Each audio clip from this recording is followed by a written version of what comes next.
तो देखिए खबरें तेज रफ्तार से। 18वीं लोकसभा के पहले सत्र का आज 5वां दिन है। आज से दोनों सदनों में राष्ट्रपति के अभिभाषण पर धन्यवाद प्रस्ताव पर चर्चा की शुरुआत होगी। लोकसभा में चर्चा की शुरुआत भाजपा नेता अनुराग सिंह ठाकुर करेंगे। वहीं राज्यसभा में भाजपा नेता सुधांशु त्रिवेदी राष्ट्रपति के अभिभाषण पर धन्यवाद प्रस्ताव की चर्चा को शुरू करेंगे। केंद्रीय स्वास्थ्य मंत्री जेपी नड्डा आज नई दिल्ली में विकसित भारत 2047 के लिए कार्य योजना की उपलब्धियों का अनावरण करेंगे। इसके साथ ही आयुष्मान भारत गुणवत्ता स्वास्थ्य कार्यक्रम में 3 पहलों का भी अनावरण करेंगे। स्वास्थ्य मंत्री जेपी नड्डा आयुष्मान आरोग्य मंदिर उप केंद्रों के लिए वर्चुअल NQAS मूल्यांकन लॉन्च किया जाएगा। इसके अलावा स्वास्थ्य मंत्री भारतीय सार्वजनिक स्वास्थ्य मानक यानी कि IPHS के लिए एक डैशबोर्ड लॉन्च करेंगे। मॉनसून तेजी से देश के सभी हिस्सों में मेहरबान हो रहा है। दिल्ली NCR में झमाझम बारिश का सिलसिला शुरू हो चुका है। राजधानी के कई इलाकों में मूसलाधार बारिश से जनजीवन अस्त व्यस्त हो गया है। दिल्ली के कई इलाकों में जलभराव के कारण गाड़ियां पूरी तरह से डूबी हुई नजर आई। कई जगहों पर घुटनों भर से ज्यादा पानी भर गया। राष्ट्रीय राजधानी में भारी बारिश होने के कारण कई इलाकों में यातायात प्रभावित हुआ, जिसने ट्रैफिक जाम देखने को मिला। दिल्ली एयरपोर्ट के टर्मिनल 1 पर छत गिरने से 6 लोग घायल हो गए हैं। इसमें सभी को बचा लिया गया और अस्पताल में भर्ती कराया गया है। नागरिक उड्डयन मंत्री राममोहन नायडू ने एक्स पर कहा कि मैं व्यक्तिगत रूप से दिल्ली हवाई अड्डे के T1 पर छत गिरने की घटना की निगरानी कर रहा हूं। घटनास्थल पर बचाव दल काम कर रहा है। मौसम विभाग के मुताबिक पश्चिमी विक्षोभ के कारण 29 जून तक दिल्ली के साथ साथ हिमाचल प्रदेश, उत्तराखंड, पूर्वी राजस्थान, हरियाणा, पंजाब और उत्तर प्रदेश में गरज, बिजली और तेज हवाओं के साथ बारिश होने की संभावना है। उत्तर प्रदेश के गाजियाबाद में भारी बारिश के कारण कई इलाकों में जलभराव देखने को मिला। मध्य प्रदेश की राजधानी भोपाल में भारी बारिश हुई है। मौसम विभाग ने मध्य प्रदेश के 8 जिलों में भारी बारिश की चेतावनी जारी की है। मुंबई में भी मूसलाधार बारिश हुई। अगले 3 दिनों तक मुंबई और आसपास के उपनगरों में मानसून की गतिविधि और बढ़ने की संभावना है। जम्मू कश्मीर के उपराज्यपाल मनोज सिन्हा ने जम्मू स्थित बेस कैंप में श्री अमरनाथ जी यात्रा के लिए तीर्थयात्रियों के लिए पहले जत्थे को रवाना किया।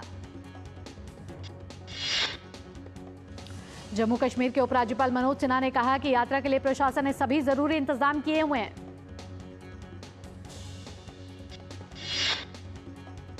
श्रद्धालु कल से बाबा बर्फानी के दर्शन कर सकेंगे। इसके लिए सुरक्षा के भी पुख्ता इंतजाम कर दिए गए हैं। संसद से सेंगोल हटाने की मांग पर बवाल के बीच केंद्रीय मंत्री एल मुरुगन ने कांग्रेस और समाजवादी पार्टी को आड़े हाथों लिया। उन्होंने कहा कि समाजवादी पार्टी तमिलों का अपमान कर रहे हैं। भाजपा नेता रविशंकर प्रसाद ने सेंगोल मामले में समाजवादी पार्टी के सांसद के विवादास्पद बयान पर सवाल उठाए हैं। रविशंकर प्रसाद ने कहा कि सेंगोल धर्म दंड है और यह हमारी पुरानी परंपरा रही है। भाजपा प्रवक्ता शहजाद पूनावाला ने सैम पित्रोदा को इंडियन ओवरसीज कांग्रेस का दोबारा प्रमुख बनाए जाने को लेकर राहुल गांधी पर निशाना साधा। शहजाद पूनावाला ने कहा कि सैम पित्रोदा ने संविधान का अपमान किया था। ऐसे में दोबारा उन्हें कांग्रेस द्वारा पद प्रदान करने से कांग्रेस ने बाबा साहब अंबेडकर का अपमान किया है। कांग्रेस में 3 और उप मुख्यमंत्री बनाए जाने की मांग पर मुख्यमंत्री सिद्धरामैया ने कहा कि इस मामले में कांग्रेस हाईकमान का फैसला अंतिम होगा। भाजपा सांसद रविशंकर प्रसाद ने नीट पेपर लीक मामले में सख्त कार्रवाई की बात की। उन्होंने कहा कि सरकार ना दबेगी ना झुकेगी, सख्त से सख्त कार्रवाई होगी। बिहार के उप मुख्यमंत्री सम्राट चौधरी ने कहा कि हम लोग आगामी सत्र तक पेपर लीक पर कानून लाएंगे और कठोर कार्रवाई करके स्पीडी ट्रायल चलाकर 3 से 6 महीने में आरोपी को सजा दिलाने का काम करेंगे। सीबीआई की टीम ने झारखंड के हजारीबाग के ओएसिस स्कूल के प्राचार्य डॉक्टर एहसान उल हक से पूछताछ की। बैंक के अधिकारियों और स्कूल के अन्य शिक्षकों से भी सीबीआई ने पूछताछ की। सुप्रीम कोर्ट ने नीट यूजी 2024 में हुई धांधली को लेकर दायर याचिका पर एनटीए को नोटिस जारी कर जवाब मांगा है। 8 जुलाई को मामले की अगली सुनवाई होगी। बिहार पुलिस सिपाही भर्ती पेपर लीक मामले में बड़ा खुलासा हुआ है। महीनों की जांच के बाद ईओयू ने बताया कि सिपाही भर्ती का प्रश्न पत्र परीक्षा से 4 दिन पहले ही लीक हो गया था।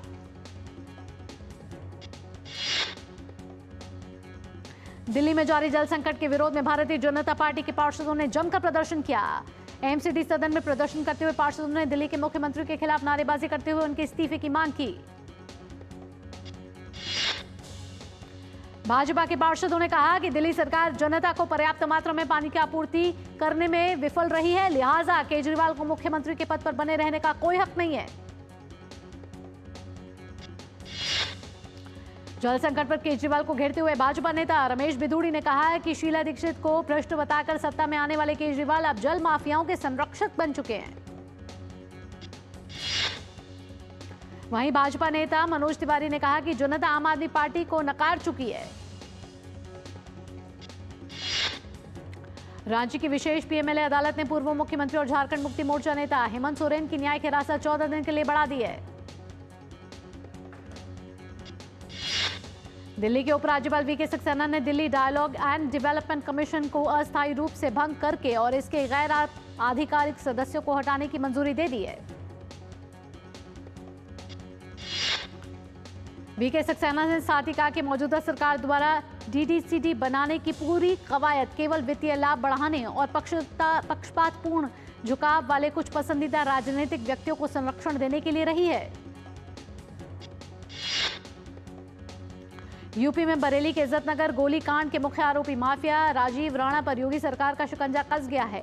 बरेली विकास प्राधिकरण ने बुलडोजर चलाकर माफिया की अवैध संपत्तियों को जमींदोज कर दिया है।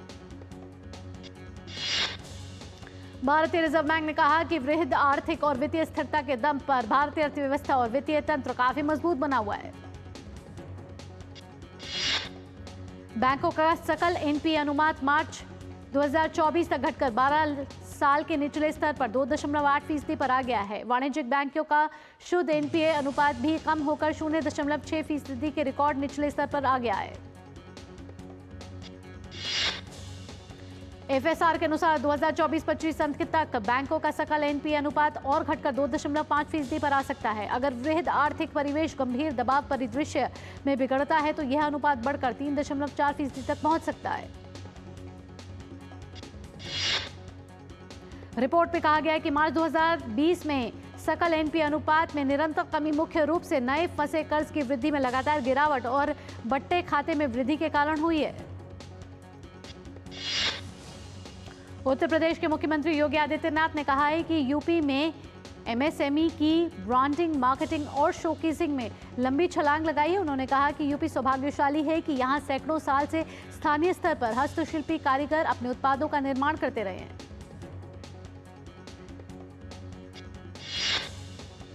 यहां रुक रहे एक छोटे से ब्रेक के लिए। ब्रेक के बाद भी रफ्तार भरी खबरों का सिलसिला यूं ही जारी रहेगा। आप देखते रहिए जीटी न्यूज।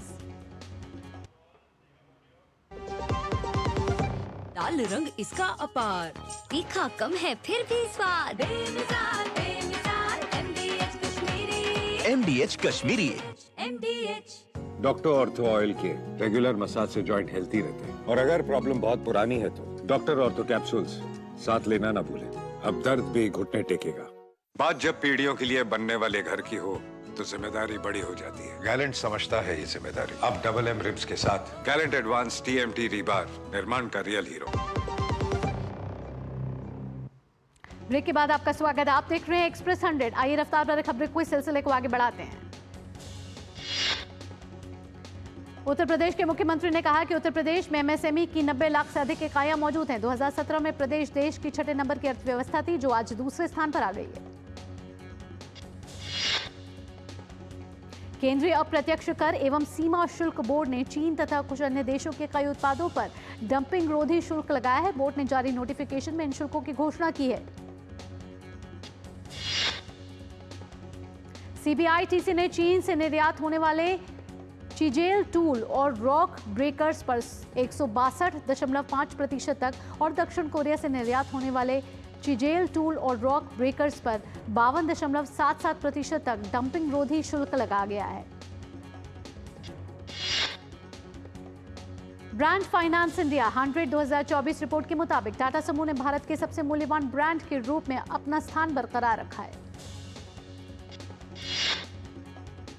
विविध कारोबार क्षेत्रों में सक्रिय टाटा समूह का ब्रांड मूल्य 9% की वृद्धि के साथ 28.6 अरब डॉलर हुआ। वहीं टाटा समूह ऐसा पहला भारतीय ब्रांड है जो 30 अरब डॉलर का ब्रांड मूल्यांकन हासिल करने के करीब पहुंच रहा है। आईटी कंपनी इंफोसिस ने भी 9% की वृद्धि के साथ मजबूत ग्रोथ हासिल की है। वैश्विक आईटी सेवा क्षेत्र में मंदी के बावजूद इसका ब्रांड मूल्य 14.2 अरब डॉलर आंका गया। HDFC समूह 10.4 अरब डॉलर के मूल्यांकन के साथ तीसरे नंबर का भारतीय ब्रांड बन गया है। पिछले साल housing finance company HDFC limited के साथ विलय के बाद HDFC को मजबूती मिली। दूरसंचार क्षेत्र के ब्रांड मूल्य में सर्वाधिक 61% की वृद्धि देखी गई। जियो, एयरटेल और वोडाफोन आइडिया जैसी दूरसंचार कंपनियों ने उपभोक्ता उपकरण उपयोग के तरीकों को विकसित करके ग्रोथ की गति दी। फिल्म सिटी के निर्माण के लिए फिल्म निर्माता बोनी कपूर की कंपनी बेव्यू प्रोजेक्ट्स और यमुना प्राधिकरण ने एक समझौते पर हस्ताक्षर किए। भूटानी समूह के आशीष भूटानी ने कहा कि वे सबसे बड़ी फिल्म सिटी बनाएंगे जहां देश के सबसे बड़े एयरपोर्ट के पास होगी। इसमें कम से कम 1510 करोड़ रुपए का निवेश होगा।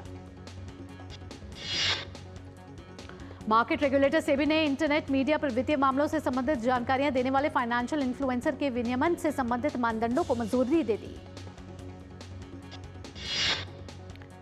सेबी के निदेशक मंडल ने मार्केट रेगुलेटर ने बार बार खरीदे बेचे जाने वाले शेयरों की गैर सूचीबद्धता के लिए एक निश्चित मूल्य प्रक्रिया शुरू करने का भी फैसला किया। हिताची पेमेंट सर्विसेज को ऑनलाइन भुगतान एग्रीगेटर के रूप में काम करने के लिए भारतीय रिजर्व बैंक से फाइनल ऑथराइजेशन प्राप्त हुआ। हिताची पेमेंट ने कहा कि इससे कंपनी को अपने डिजिटल सॉल्यूशंस और सर्विसेज को विस्तार देने में मदद मिलेगी। इनमें यूपीआई, नेट बैंकिंग, कार्ड और वॉलेट के साथ साथ मूल्य वर्धित सेवाएं शामिल हैं। UltraTech cement limited Radhakishan Damani और उनकी सहयोगी संस्थाओं से इंडियन सीमेंट्स लिमिटेड में 23% हिस्सेदारी या 7.06 करोड़ शेयर खरीदेगी। अल्ट्राटेक सीमेंट ने इंडिया सीमेंट्स की कुल 19.44% के 6 करोड़ से अधिक शेयरों का अधिग्रहण किया है। कंपनी 285 रुपये प्रति शेयर के भाव पर और 3.4% इक्विटी शेयरों की खरीदारी शुरू करेगी। JSW इंफ्रास्ट्रक्चर ने कहा कि वह करीब 1012 करोड़ रुपए में नवकार कॉरपोरेशन में 70.37% हिस्सेदारी खरीदेगी। इससे कंपनी के लॉजिस्टिक्स उद्योग में प्रवेश का रास्ता साफ हो जाएगा।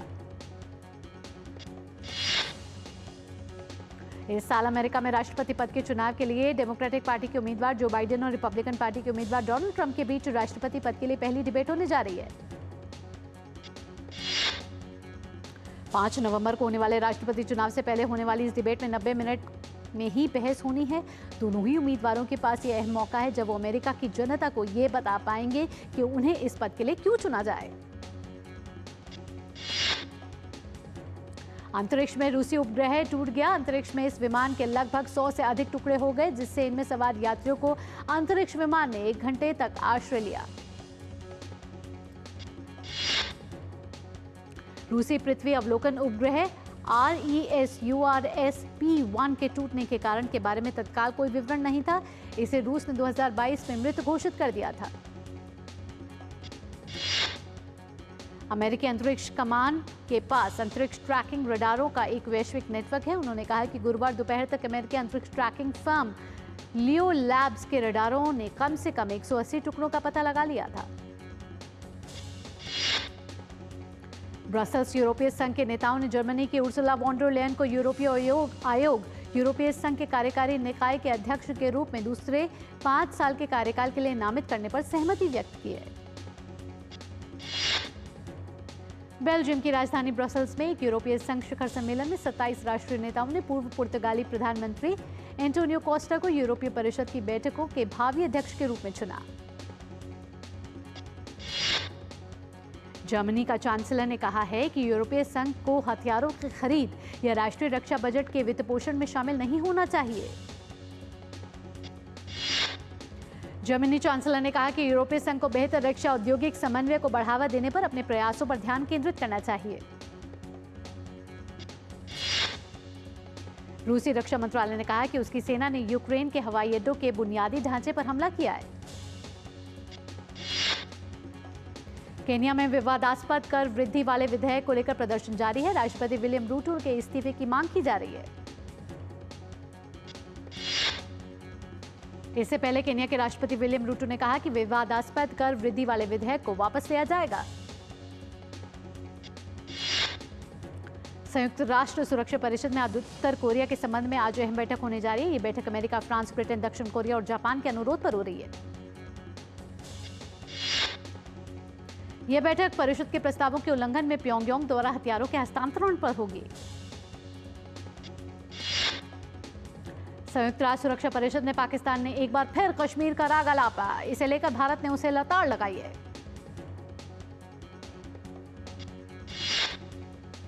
भारत ने कहा कि बच्चों के खिलाफ गंभीर अपराधों से ध्यान भटकाने का यह पाकिस्तान का आदतन प्रयास है। संयुक्त राष्ट्र में भारत के उप स्थायी प्रतिनिधि आर रविंद्र ने कहा कि जहां तक केंद्र शासित प्रदेश जम्मू कश्मीर और लद्दाख का सवाल है, वे भारत का अभिन्न और अविभाज्य हिस्सा थे और हमेशा रहेंगे। भारत सरकार संयुक्त राष्ट्र में हिंदी के प्रयोग को बढ़ाने के लिए निरंतर प्रयास कर रही है।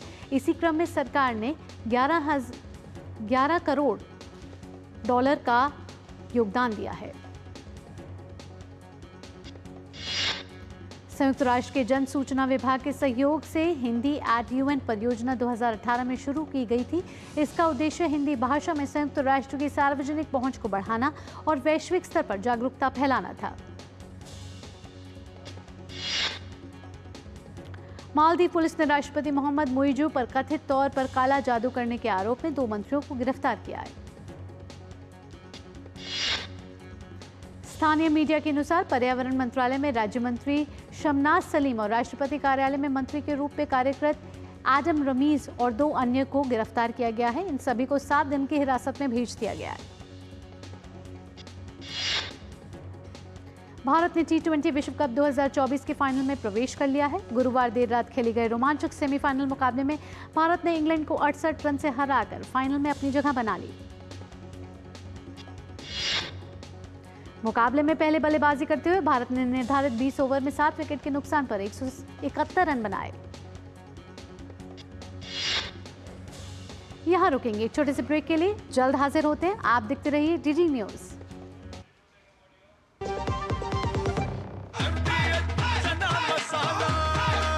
अब छोलिया हो या लोबिया, सफेद चने या काले चने, सब कुछ मजेदार बने। बात जब पीढ़ियों के लिए बनने वाले घर की हो तो जिम्मेदारी बड़ी हो जाती है। गैलेंट समझता है ये जिम्मेदारी। अब MM रिब्स के साथ गैलेंट एडवांस TMT रीबार, निर्माण का रियल हीरो। ये डाउट बहुत ही अमेजिंग चीज है, काम आसान कर देती है। अब जिस पे भी डाउट है वो तो ऑटोमेटिकली आउट है। लेकिन मुथूट फाइनेंस से गोल्ड लोन लेते हुए कोई डाउट नहीं है, क्योंकि यहाँ है पूरी ट्रांसपेरेंसी, 100% भरोसा और सुरक्षा। तभी तो मुथूट फाइनेंस है भरोसा इंडिया का, इंडिया का number 1 most trusted financial services brand. तो गोल्ड लोन लेने के लिए कॉल करें 1-800-313-1212। ब्रेक के बाद आपका स्वागत है। आप देख रहे हैं एक्सप्रेस 100। आइए खेल की खबरों का रुख कर लेते हैं। रोहित शर्मा के बल्ले से इस मैच में एक बार फिर शानदार पारी देखने को मिली। उन्होंने 39 गेंद पर 57 रन की पारी खेली। वहीं टीम के लिए सूर्य कुमार यादव ने 47 रन बनाए। 172 रन के लक्ष्य का पीछा करने उतरी इंग्लैंड की टीम को कप्तान जोस बटलर और फिल सॉल्ट ने तेज शुरुआत तो दिलाई। अक्षर पटेल ने अपनी पहली ही गेंद पर जोस बटलर को आउट किया।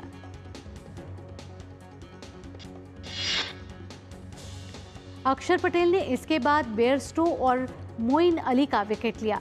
वहीं जसप्रीत बुमराह ने फिल सॉल्ट और कुलदीप यादव ने सैम करन को आउट किया।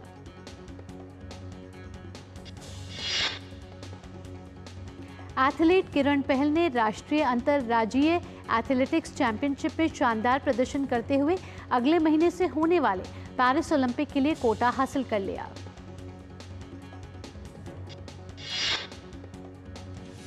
किरण ने सेमीफाइनल मुकाबले में 50.92 सेकंड का समय निकालकर महिलाओं की 400 मीटर स्पर्धा में पेरिस ओलंपिक के लिए क्वालिफाई किया।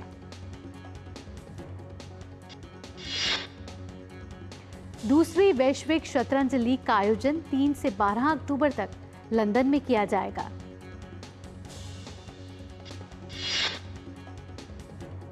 नीता अंबानी ने वाराणसी में काशी विश्वनाथ के दर्शन किए और गंगा आरती भी अटेंड की। इसके बाद नीता अंबानी को बनारस की मार्केट में शॉपिंग करते हुए देखा गया।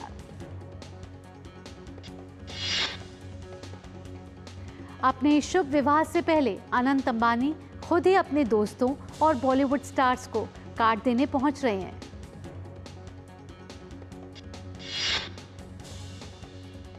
एक्ट्रेस प्रियंका चोपड़ा ने सोशल मीडिया पर कुछ तस्वीरें और वीडियो शेयर किए हैं जिसमें प्रियंका चोपड़ा के पैरों में कई चोटें दिखाई दे रही हैं। इससे पहले द ब्लफ की शूटिंग में भी प्रियंका के गले में गहरी चोट लग गई थी। एक्टर पारस कलनावत और मन्नारा चोपड़ा का लव सॉन्ग धीरे धीरे रिलीज हो चुका है।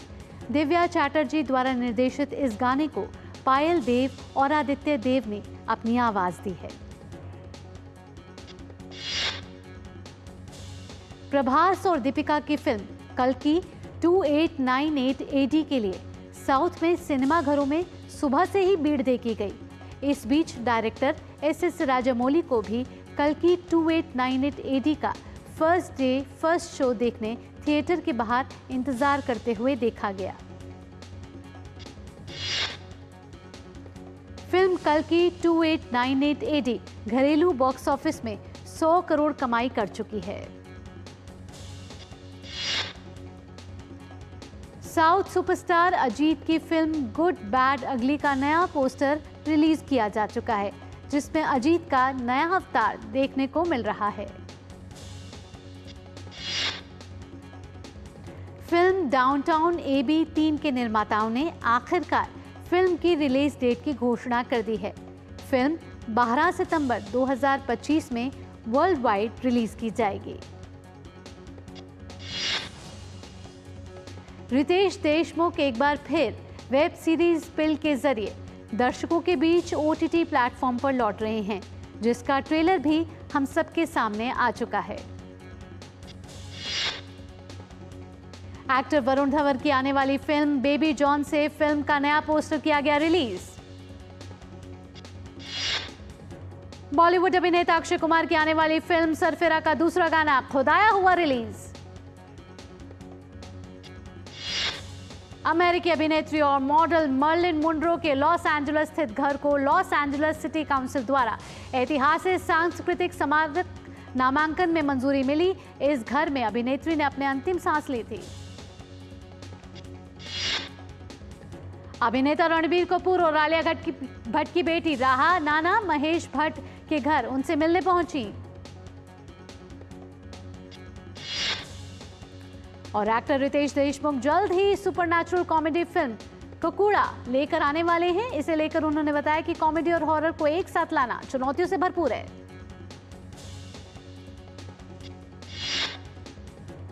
इसी के साथ एक्सप्रेस 100 में फिलहाल इतना ही।